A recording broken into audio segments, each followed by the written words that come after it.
Welcome to Club 120, the ultimate roundtable for diehard Cubs fans and lovers of all things sports and lifestyle. Strike three, you're out. Hosted by Neil and Nate, two former baseball players and coaches turned loud mouths with strong opinions and even stronger banner. Get ready for quick-hitting, time-answer segments packed with wit, laughs, and the occasional heated debate. From analyzing Cubs on-field action to diving into off-field drama, no topic is off limits. So grab your glove, pour a drink, and pull up a seat at Club 120, where the banner's quick, the takes are hot, and the Cubs always come first. Let's get started. Play ball! Hello, Cubs friends. It's 120. You know what that means. Time to grab an old style and a bleacher seat. You're in Club 120. Let's talk Cubs. I'm Nate, and with me, as always, is a man who's been fitted for a Hall of Fame jacket but never got the call. Neil, what's on today's lineup card? Man, I appreciate it, Nate. I am still waiting on that call any day now. And thanks as always for all of you watching and listening. We got a big show, season 2 kind of show today. So let's get started, man. Buzzing around town. Is this the golden age for Chicago sports?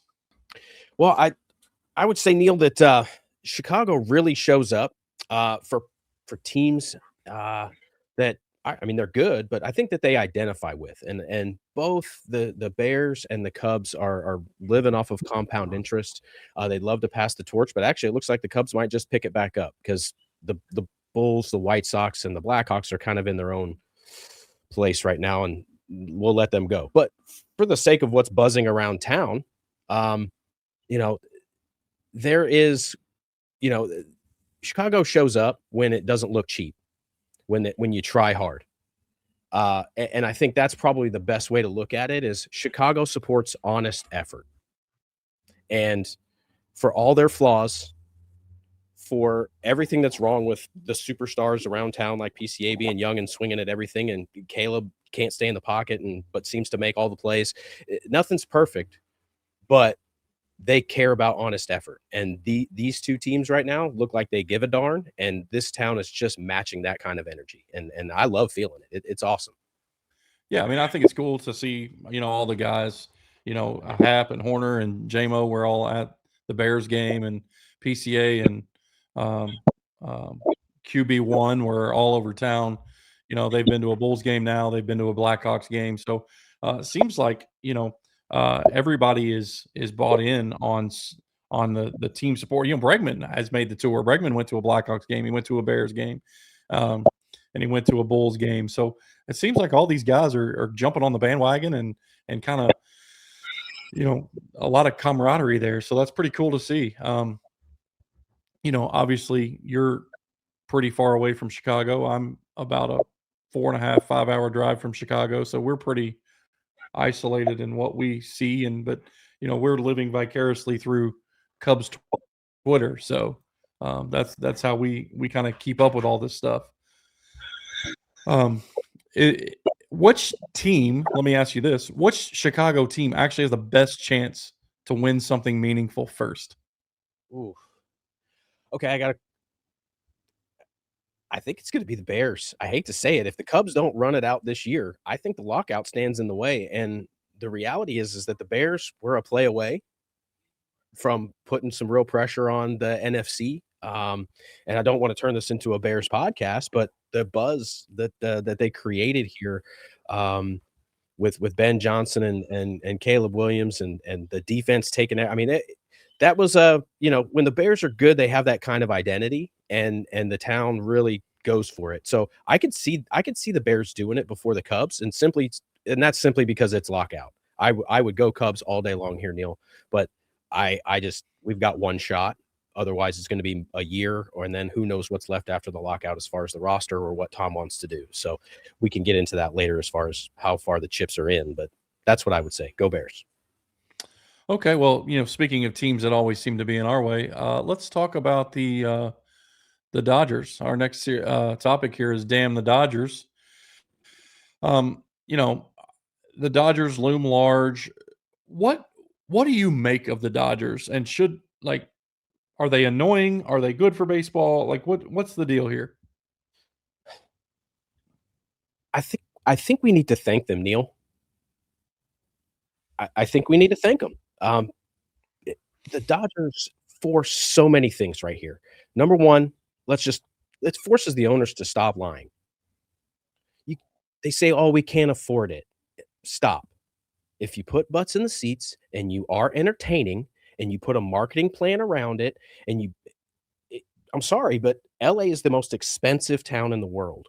And yet they put butts in the seats. It might take till the third inning, but the place is full. These owners have to stop lying. You're a billionaire. You've got money. You've leveraged plenty of times in your life to get where you are. Stop lying and put a good product on the field for your fans. That's my thought. Yeah, I might be flip-flopping here because you know how I've always felt about deferred payments and stewardship, and are they actually, if they do all these deferred payment deals, are they actually leaving it better than they found it, or are they leaving it in shambles for the next owners? You know how I feel about that and all that good stuff. But I can't remember who it was, and I feel bad because I'm going to shout them both out here because I listened to several Cubs podcasts, and I don't know if it was the CHGO or the Locked On guys, but one of them had a debate about kind of this situation with the Dodgers, and there was an interesting stat that one of them gave was that the numbers for the revenue sharing came out, and that some of the bottom feeder teams, for the lack of a better word, we'll use the A's, actually received more money in distribution wealth than they spent on payroll. Absolutely. And that ought to be illegal. That ought to be a crime. The Pittsburgh Pirates have survived on that since 1993. When they sold Barry Bonds, they have lived off of the Yankees' luxury tax dollars in the 90s and the early aughts and have $40 million payrolls and taken 50 or 60 million from the luxury tax pool. Let's mean something then. Let's look at the luxury tax as what is the problem, right? Everybody says we want a salary cap. No, we don't. The players don't want a salary cap. You think Kyle Tucker wants to make $42 million instead of $62 million this year? No, yeah, and that's my point is if we're going to distribute wealth and if we're going to these revenue sharing or whatever you want to call it, it's wealth distribution is all it is, but we can call it, revenue sharing. We can call it whatever we want. If we're going to do that, then it ought to be illegal. It ought to be a crime for those teams that are benefiting from it or getting a check just written to them to not at least reinvest that in the product on the field. I think you don't just owe it to your fan base. Like to me, if you're not in it for your fan, like that's a whole nother moral debate in my opinion. But you at least owe that to Major League Baseball and the competitive balance. Yeah. Like if the Cubs and the Dodgers and all these teams that make money have to kick into your revenue pool and you don't even spend that much money, the team ought to be taken from you. Yeah. I agree. How about we look at this? What if we put something in there because we have CBA talk coming, we're going to have plenty of segments on that. But let's throw this here. The luxury tax should mean something. I hear you. What if to gain access to the luxury tax pool of money that the Dodgers splash every year, you have to spend a minimum on roster, but it's in a rebate form, meaning you've got to outlay your $300 million, and then when you do, you get to draw back from it. Yeah, I agree. Now, I'll leave this alone because I've hammered it enough, but I'm gonna, I try to illustrate what I mean when I say deferrals are bad and leaving it. There used to be an old cartoon and the Hamburglar. I don't know if you remember the Hamburglar. I do. And I think his name was like Wimpy or something like that. But he would always say, "I'll gladly pay you today for a cheeseburger or I'll gladly pay you on Tuesday for a cheeseburger today. And that's what this is. This is high scale bad economics, because the core lesson of that whole message, I'll gladly pay you Tuesday for a cheeseburger today, is that you're constantly prioritizing immediate pleasure over future responsibility. And that leads to a cycle of debt and dependency, broken promises, deferred accountability. I mean, let's just call it that. Like, don't call it deferred payments, call it deferred accountability, because that's what it is. And it's just something that I think, I hope they solve in the lockout. I hope there is no lockout, but I don't think I can have my cake and eat it too. But I hope because this is going to be wild. Like, we're looking at, baseball in 2035, where we're putting guys on the field who are making $75 a game because we're paying Otani's nursing home bill. I like that deferred accountability. But I have a question. Why are the fans always held accountable by the owners by raising ticket prices, beer prices, merch prices? At what point did the fans get off the hook? Because let's just take the Pirates, for example. I'm sorry, but yes, you can find $13 seats, but if you want good seats, you're going to still have to pay the deal. And the park, and at some point, people in Pittsburgh are like, I'm not going to the game tonight. So, well, a stadium like Pittsburgh is a lot like Cincinnati. Okay, yeah. Where if I was a season ticket holder in Cincinnati, paying through the nose for my 5th row seats right behind the dugout, why would I do that when I could go to every game and buy that same ticket on StubHub for $75? Less than that, probably like game time, it's probably down around $45. You know what I mean? Like why would I be a season ticket holder where I'm paying that premium price to get that same seat every game when I can sit anywhere in the park on StubHub for $50? Mm-hmm. But I think to your point, that's what that's what the problem with this. It's bad economics in the real world, but in the baseball world, they're able to just jack up the price and make their profit back. Or just take from the luxury tax pool and even it out. Yeah, but I mean, I'm talking about in our case, we're just like Chicago. I mean, we're what it was $16 a beer now. I mean, it's wild. I guess 22 after you throw the tip on there and everything else. But yeah, here's back to the debate here, though, Neil. The real it's insane. We hate the Dodgers, right? We do. Every time I see a notification on my phone, the loud groan, audible groan when I saw the Tucker contract. It was audible. I'm sorry, I didn't like it. But as much as we hate them, baseball has always had an evil empire. And we've just traded pinstripes right now for Dodger blue. So we can complain about it.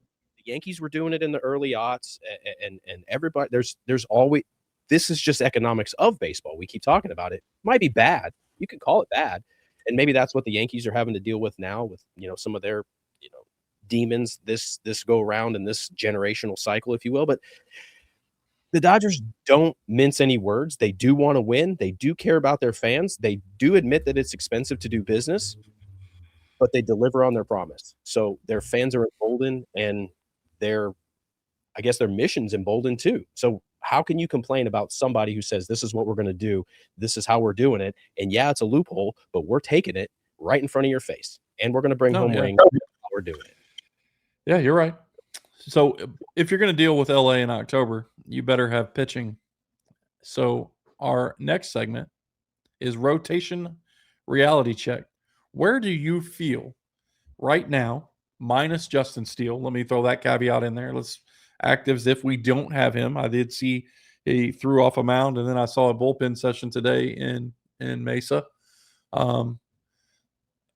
So let's still act like we're not going to have him till the All-Star break. I'm hearing now it's going to be a little bit before that, but minus Justin Steele, where does this Cubs rotation rank among the National League for you?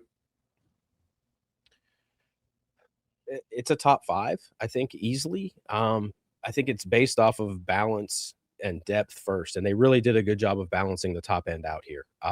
The Cabrera deal, that's a frontline guy. What they needed was a guy that can miss bats, and what it cost them, everything else, it's balanced. They've got 2 right-handed power arms that can just shove it against anybody. They got some lefties that can carve guys up, and they have depth. They've got some young depth that we've already had some innings under their belt with guys like Javi Assad. Also some veteran depth with Colin Ray, who was massive last year. Where would we have been without, him carrying the load every 5th day pretty much all summer? My problem here, the only question that I have, and this is why I wouldn't put it in like the top 3. I think we're 4th or 5th, and here's why. I struggle with what our goal is, right? We are a postseason team. But do we have guys that can get 15 postseason outs? And we saw what Craig does and how much Craig has trust in starting pitchers by just simply skipping Shota, as far as that's trust factors there, but also just in-game decisions. So I guess I'll throw it back to you. Is this a summer team? Is this team built to win during the summer, or is this team actually built to win during October? Well, let's take a look at our last, 3, maybe 4 seasons. Mm-hmm. When's the last time we've made it a month into the season without getting a frontline starter injured or missed significant time in that first month? So I think starting with a 6-man rotation is probably to try and keep them as healthy as possible for as long as possible. And you kind of let the cream rise to the top, right? Like last year, I felt like we had if you would have told me that Matthew Boyd would have been the dog that he was when the season started, there's absolutely no chance I believe in that. So I'm looking forward to see what he brings back. I think Cade Horton is, if you're asking me right now, I think Cade Horton is the ace. I think he's just got that demeanor and that attitude that when he steps between those lines, there is no noise.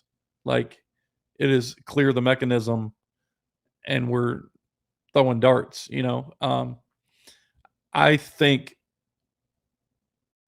Shota, Cabrera, JMO, that's just icing on the cake, and I think we need, honestly, to make a run, in my opinion, I think we need 1.5 out of Justin Steele, out of Shota and Cabrera. We need 1.5 of those to rise to the level that Horton and Boyd did last year. Okay. I like the cavalry. I like that the cavalry's coming. That we're not going to have to rush Justin Steele back to feel like we're going to need to hold on to this division until the summer type of a deal. I think Justin Steele is a massive, just here comes the cavalry. We've got another frontline guy, but he's not being rushed. And the other one, quite honestly, that will probably be kicking the door in, just like Cade Horton did last year, is Jackson Wiggins. I feel like he's on a very similar trend or arc as far as his path through the minor leagues as Cade. And they showed exactly how they would like to introduce somebody like that into a rotation last year. They didn't love the outcome. That nobody loves when your rookie of the year guy doesn't get to the postseason because he messed himself up in a celebration. But at the same point, right. I think we're following that same arc. And I think we could go from a 4th or 5th best rotation to really seeing not just quality innings, but some dominance from guys beyond Cade Horton or Edward Cabrera that you expect that out of. And you see, like you said, a Boyd level rise from somebody. I would love to see it. Do you feel like there's too much problem in this depth, Neil? Do you feel a little bit for Assad or Ben Brown or Wicks or any of these guys? How do you position these guys to be a part of this opportunity? No, I think they're going to get their opportunity. Like I mentioned earlier, I don't think that this front line stays healthy all year. I think those guys will be leaned on. I think they'll be leaned on heavily. I'm I'm just hoping that when these injuries or IL stints happen, they're brief. They're, I can tell you I am done with obliques. But I hope we're dealing with, Horton dealt with a blister on his finger. I hope it's that sort of thing. I hope it's not elbow, shoulder type stuff. It's, Shota missed a hamstring. So I hope it's those types of things and it's not, elbow, shoulder, that sort of deal. So I think there is room for Assad. I think there's room for Ben Brown. I think even with a 6-man rotation, I think you get some of these guys. We were careful with Horton's innings last year.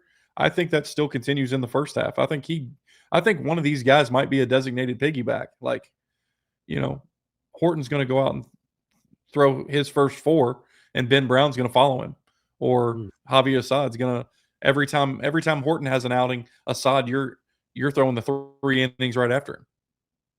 Kind of pod them up, give them an easy piggyback. There's something there. Okay. I like it. Anything that we can do, I would love to see. We can talk about what to do with these guys in another role as we see how the spring goes.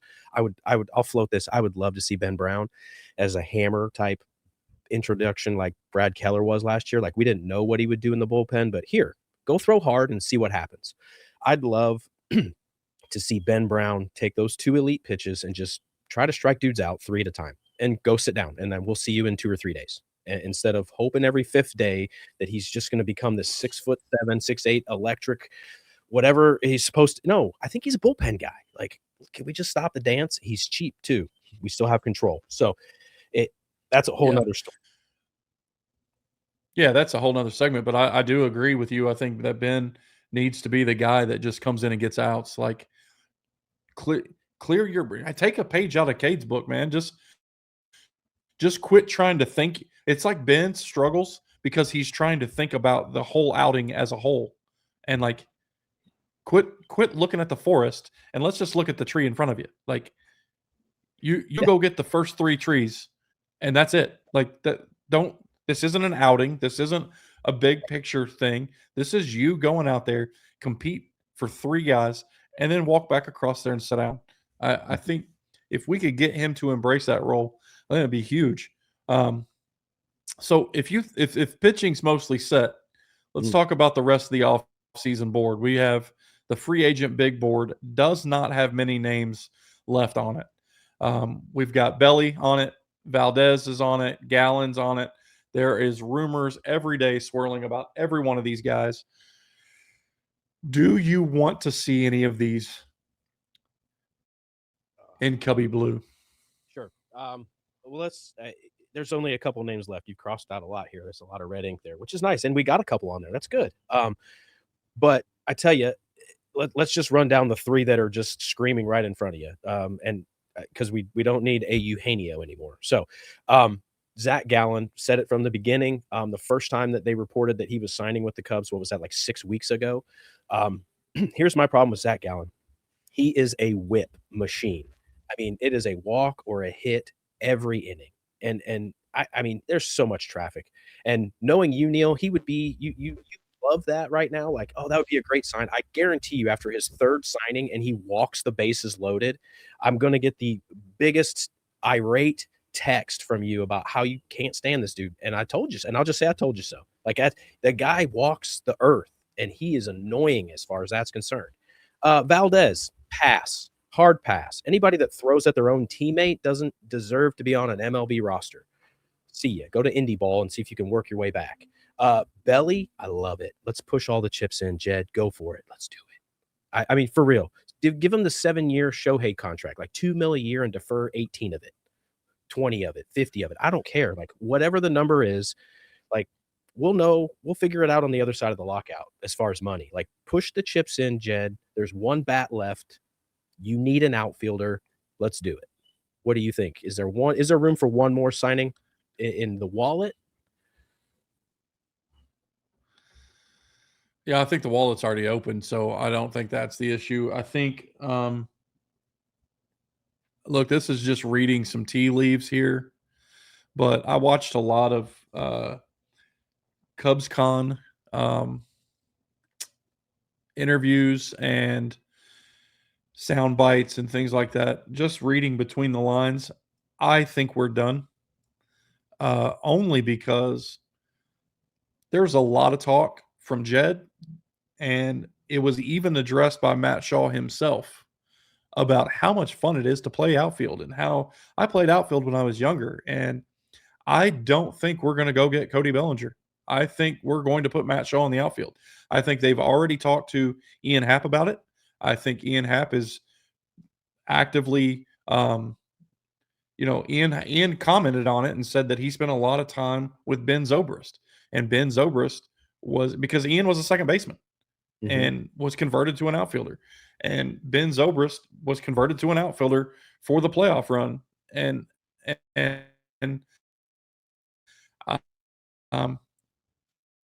I would not be surprised if we walk into spring training day one with Matt Shaw, and just absolutely letting him lean on him as a sounding board. I think Ian and Ben Zobrist will spend a lot of time with Matt, and I think that's where the move is. I think Matt Shaw's gonna be a super sub. Interesting.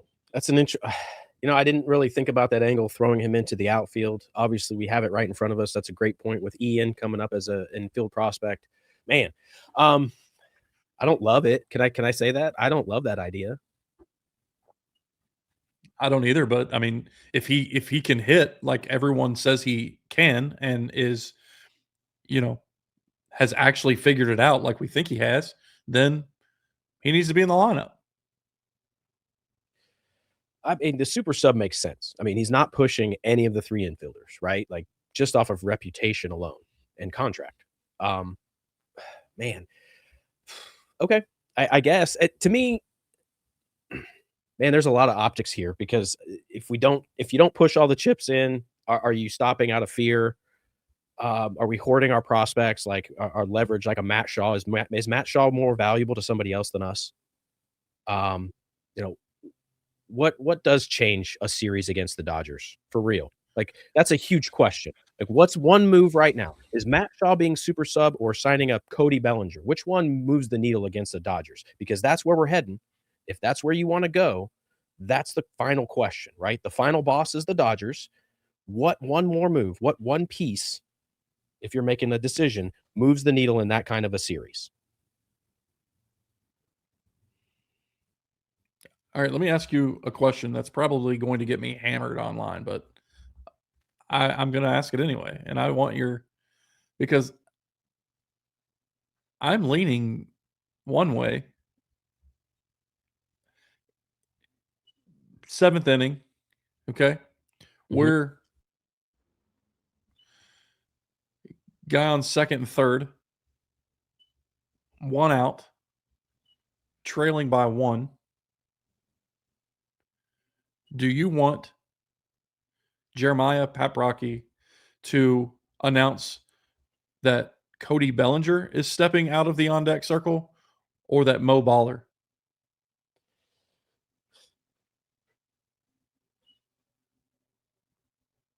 Cody. Okay. Cody's a pro. Cody's done this. Cody's got a ring. Cody's got an MVP. You can call it what you want, but I'm sorry. I like, Mo is exciting. Don't get me wrong. Like, that would be super awesome to hear that he's pinch hitting in the 7th inning. But if Cody Bellinger's on the bench and not playing, then I would expect him to be pinch hitting in that moment. Okay. No, it's just a question. I just wanted to throw it out there and see where we were. I mean, see how far you think we've progressed with sure. Moises and okay. So here's the question: are the chips in or not? Like, obviously they're in, but are we all the way in? Do you believe that this is the limit, that we are at the table limit? And I don't think that's the plan. No. No, I think we are at a place where, when the All-Star break comes and we start talking trade deadline for the next month and a half, we're in a position to make some moves. where if we go out and sign Cody Bellinger right now, I don't know that we can make any moves at the All-Star break. Or I mean, not the All-Star break, the trade deadline. So you want I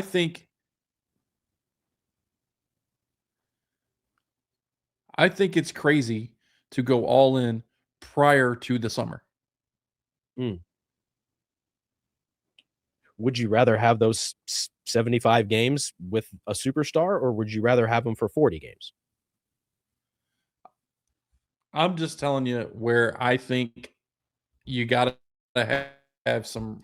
You don't know what you're going to need. Like you have no idea what we have no idea what kind of first half Cabrera is going to have. We have zero idea if we're going to get last year's Matthew Boyd, or if we're going to get, anybody on the roster. Which Ian Happ are we going to get? Which Dansby are we going to get? Okay. You know the thing we know. You know what we do know? We know what Nico Horner we're going to get. That's all we know. As long as he doesn't do the 3-24 deal where he wanted to hit 25 home runs. That was a weird. He had a moment, but yes, absolutely. Outside of a minor 100-game blip, yes, you're right. Knowing what we've got, it's barn right now, though. Is that enough? Is that enough to compete? If you said that that's the end, what if this was the end of the wallet, including trades, major trades? Is this enough? Are we all the way? Are the Cubs all the way to compete? I like our roster. I like our team makeup. I like that. I like what we did in the offseason. The question mark for me is what does it look like, as we roll into mid-June? What do we look like? What do we need? Do we need anything? I mean, like I hate to be like this, but for the first time in a long time, I'm a wait and see kind of guy. Like at the start of last year, I could have told you exactly what we needed. And then Justin Steele went down 2 weeks into the season, probably not even that. And we needed even more. So like, I want to wait and see. That's where I'm at. So the big picture question of the entire offseason, are we all in, or is this all smoke? Well, I think we are at a point where we are all in. And I think we have, the watch. We got a nice watch if we do get cleaned out, right? We can always just buy back in. I think there's one more. You said wait and see move. I think you're there. I think we have that. We're very good. I don't think we're scary good. And I think one more move like a Bellinger would make us scary good. And the rest of the National League, including the evil Empire Dodgers, would turn and be like, oh, okay. And actually acknowledge that there is somebody else in the National League right now. That's my point. I think we're in. I think we're there, but we're not scary good yet. And I'd love to see us be scary good. If we're going to pay the tax, if we're going to pay all that extra money, why not push it in all the way? Like let's not stop at optics. Okay. So let me ask you a question, and we'll go from there. Is this a true win now roster? Or have we just carefully hedged ourselves as a contender? Definitely a win now roster. I really do. I think there's capitalize on lots. You feel like we're all in then? Yeah. Oh, I think we're all in, and I think there's still more room. That's the best part. See, I think we've just been scratching the surface. Jed put a foundation down here. The philosophy that he has, the algorithm that they've written to develop players or find players or who fits, and the financial constraints that they've had to work with have prepared them for this moment. Honestly, the moves are there. They moved for Cabrera when they could have signed Gallen. They moved for Cabrera when they could have signed anybody else or traded for. They have their sights set on certain things here, and they're in on it. So if they don't move for a guy like Belly, it's simply because he doesn't fit whatever they're looking for. Does it make him scarier on paper? Sure. But if it doesn't fit their model right now, and I have full trust in that right now. We laid our trust in Jed last year. We said, extend Jed. Jed said exactly what he was going to do last year, and he did it. And we made playoffs, right? 92 wins. He said exactly what he was going to do this offseason, and he splashed around. And he said they're not done, but they're not. Let's see. I love where we're at. Okay. So let me ask you one more question, and then we got to go. If the Cubs don't win the division, is this offseason a failure? If the Cubs don't win the division, Jed's gone. Okay. Like a complete failure. That there is Okay. nobody to move in this division, Neil. Come on. What would you do? All this money as the owner, and then nobody makes a move in your division, and you come in second? Okay. That was the question. I came up with the question. I'm just posing it to you. That's all. No, that's it. That's all. All in. All right. in. Well, This is now Jed's against the wall because here's your money. You wanted money. Here's your money. So it's got to go further. Yeah, we've got to go far. all right. Well, hey, that's all we have. Thanks for joining. Thanks for watching. Be sure to like, follow, subscribe on all social media platforms at Club 120 Show. Visit us online, www.club120show.com. Thanks again for all of you who tune in, for all of you who listen. We appreciate you, but we'll see you next week. Go Cubs, go. Go Cubs, go. This has been Club 120. Neil and Nate have practically spent their entire lives doing something centered around baseball. And with these guys, you're going to get quick-hitting, time-answer segments packed with wit, laughs, and, yes, heated debates. We hope you enjoyed the show. If you did, make sure to like, rate, and review. We'll be back soon. But in the meantime, you can find us on all social media platforms at Club 120 Show. And, of course, the website at www.club120show.com. Until next time, go Cubs, go!